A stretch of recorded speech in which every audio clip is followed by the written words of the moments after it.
नहीं, इसलिए फिर मैं इंडिया की बात करता हूँ कि इंडिया के प्राइम मिनिस्टर को पता था कि मैंने इन चीज़ों को किस तरह यूज़ करना है। 7 साल में पहली बार नरेंद्र मोदी चीन और जापान जा रहे हैं, इस वक्त जब अमेरिका अपनी अकड़ दिखा रहा है। इंडिया के बाद अब जापान ने भी यूएस को बिग नो बोल दिया है। बड़े निगोशिएटर जिन्होंने निहारे जाओ रे मारे सतगुरु आंगन आया रे मेवारी जाओ रे।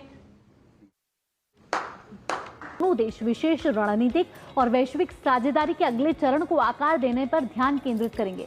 जापान पहुंचने पर जापान के विदेश राज्य मंत्री मियाजी ताकुमा ने प्रधानमंत्री मोदी का स्वागत किया। तो हमें देखें, इंडिया जो हम लोग कर रहे हैं, ये हम लोग इसलिए करते हैं कि आप लोगों को भी थोड़ी सी गैरत आए, अपने मुल्क को भी थोड़ा सा ऊपर लेके आओ।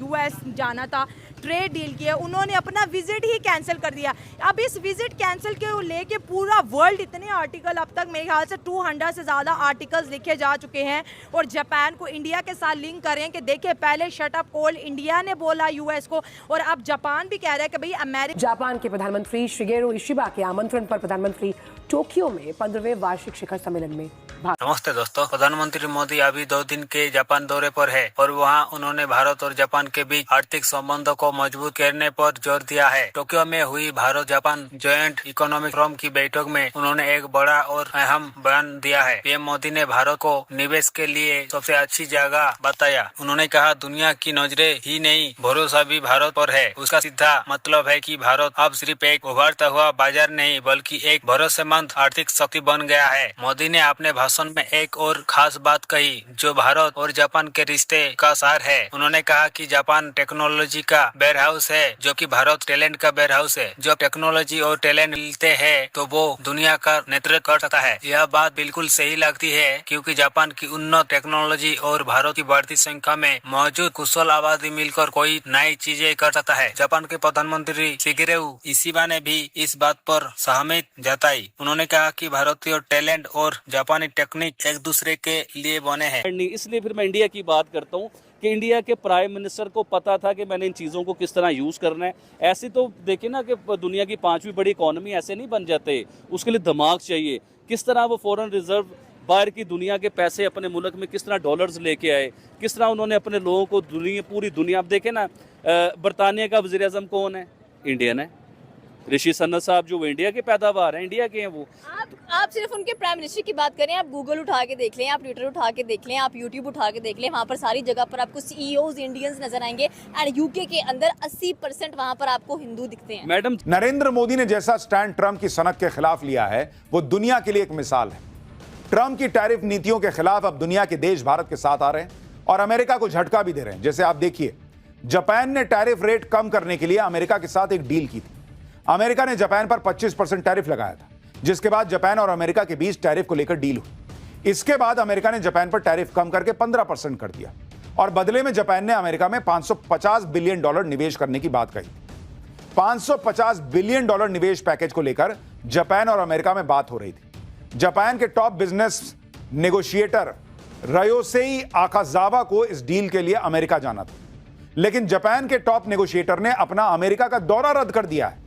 कहा जा रहा है कि इस निवेश से जापान को कोई खास फायदा नहीं होने वाला है। जापान चाहता कि अमेरिका में उसके निवेश से दोनों देशों को समान तौर पर फायदा पहुंचे। इसी को लेकर जापान और अमेरिका के बीच मतभेद दिख रहे हैं।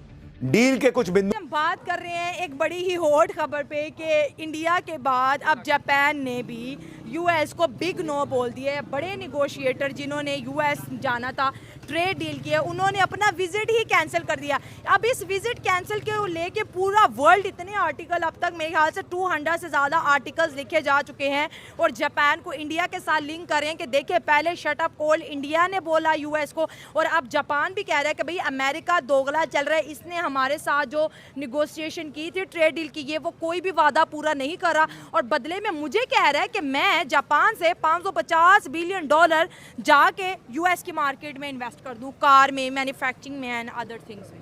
क्या लगता है ये क्यों कैंसिल हो रहा है जापान का विजिट? जापानीज यूएसए से टेक्नोलॉजी में बहुत आगे है, ठीक है, सोच में बहुत आगे है, सोच में तो इसलिए उन्होंने सोचा होगा कि क्यों मैं यूएस से जो दोगला मुल्क है हाँ। उसके साथ डील करूं, अच्छा। उसे फ़ायदा पहुंचाऊं। तो इसलिए शायद जापान वालों ने, जापानीज़ ने डील कैंसिल कर दी होगी, या कुछ देखा होगा उनको यूएसए में टैरिफ जो ट्रम्प है वो तो जो उनका यूएसए का है, तो इसी वजह से जापान ने डील कैंसिल कर दी होगी। दोनों देश विशेष रणनीतिक और वैश्विक साझेदारी के अगले चरण को आकार देने पर ध्यान केंद्रित करेंगे। जापान पहुंचने पर जापान के विदेश राज्य मंत्री मियाजी ताकुमा ने प्रधानमंत्री मोदी का स्वागत किया। आपको बता दें कि पिछले 11 सालों में भारत जापान साझेदारी ने निरंतर और महत्वपूर्ण प्रगति की है। अब प्रयास होगा कि आर्थिक और निवेश संबंधों को नई ऊंचाई कैसे दी जाए और साथ ही जो उभरते हुए क्षेत्र हैं जैसे कि एआई और सेमीकंडक्टर, इन क्षेत्रों में सहयोग को कैसे आगे बढ़ाएं। छोड़ दीजिए, इंडियन तरक्की कर चुके हुए हैं, बहुत ज़्यादा पढ़ लिख चुके हुए हैं, उनके इंजीनियर्स दुनिया में माने जाते हैं, उनकी आईटी दुनिया में मानी जाती है।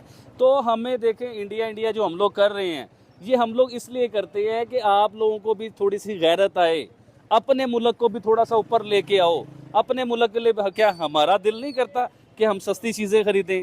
क्या हमारा दिल नहीं करता कि हमें 300 यूनिट फ्री हो? आपको आइडिया है कि पाकिस्तान में 300 यूनिट का तकरीबन 20,000 रुपये बिल है और इंडिया में 300 यूनिट फ्री हैं आपके लिए।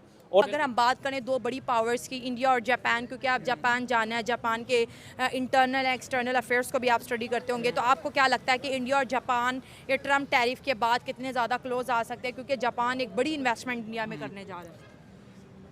क्लोज आ सकते हैं। जो इंडिया का है ना प्राइम मिनिस्टर मोदी, अच्छा, वो भी बहुत शाना है।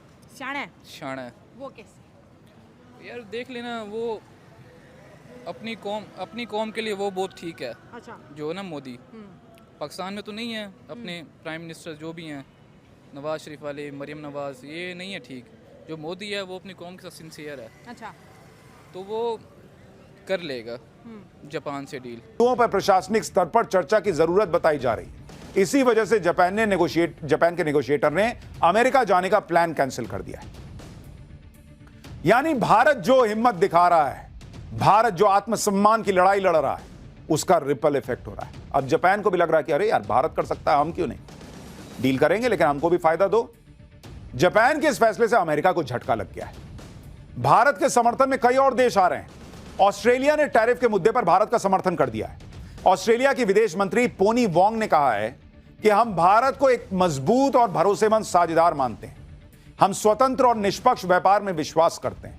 हम टारगेटेड टैरिफ का समर्थन नहीं करते, वो चाहे भारत पर हो या ऑस्ट्रेलिया पर हो। वोंग ने कहा कि उनकी सरकार खुली अर्थव्यवस्था में विश्वास करती है और इसी में सबकी तरफ